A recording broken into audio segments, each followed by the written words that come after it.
Hello, Dr. Craig and my fellow classmates of Art 200. Today I'm going to be sharing with you my investigative art project for this semester. For my object, I have chosen the social media syringe, as you see above. It is undeniable that the competition for one's attention is one of the most prevalent issues our society faces today. Our time and attention are two of the most precious things we have as humans, yet they can be deterred in many ways. The most common are the likes, shares, and followers that are the driving force to many people's well-being. Unfortunately, any way you look at these social media trends, they all lead to one terrible downfall: narcissism. After much research from psychologists and other clinical trials, all of the data heavily correlates social media use to narcissism. This issue is vital to address. Social media is one of the most heavily used platforms of the internet today. People of all ages are affected by this. The fact that these platforms are being depicted through a syringe, like any other drug, meant to hurt and destroy anything in its path, should definitely be eye-opening to many others. Instances of this trend can not only be seen on social media sites, but through art as well. Art has been a crucial part in how we view social norms and protests over the years. For instance, this piece by Julie Mershew, titled Gray Space, is an excellent way to approach these norms when we have a hard time understanding them. This piece reflects much about the external world around us in the pace of modern life. While you may not get that message upon first view, this is the beauty of art, giving us a new perspective on things, perhaps a view we may not have had before. Another work approaching the social norms of our society is this piece by Robert Motherwell, titled Elegy to the Spanish Republic. Upon first glance, this piece is even more difficult to understand.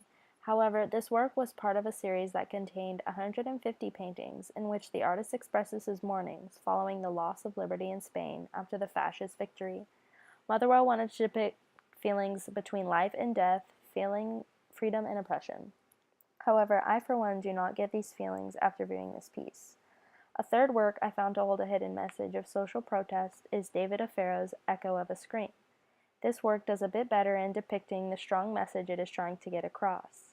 This hectic photo is a response to the horror of the Spanish Civil War. While you don't get the message of war per se upon first view, the dark colors and horrifying expression of the child's face say far more than what needs to be said. Showing a helpless child amid the destruction of warfare represents humanity and the pain of unseen victims to these tragedies. This relates to Lisa Firestone, PhD, research about depiction of unrealistic portraits. People relate to that. While it may seem unrealistic, however, this is an accurate way for Alfaro to depict the war-torn world from his eyes. My last and final work I found to relate and address these social norms or protests is this piece by Shomi Tamatsu titled Senji Yamaguchi of Yorikami.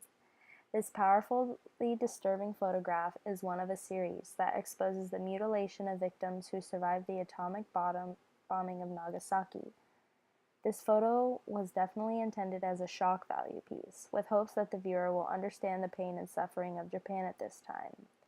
This relates to Kate Murphy's views about how social media deters us from real-life experiences.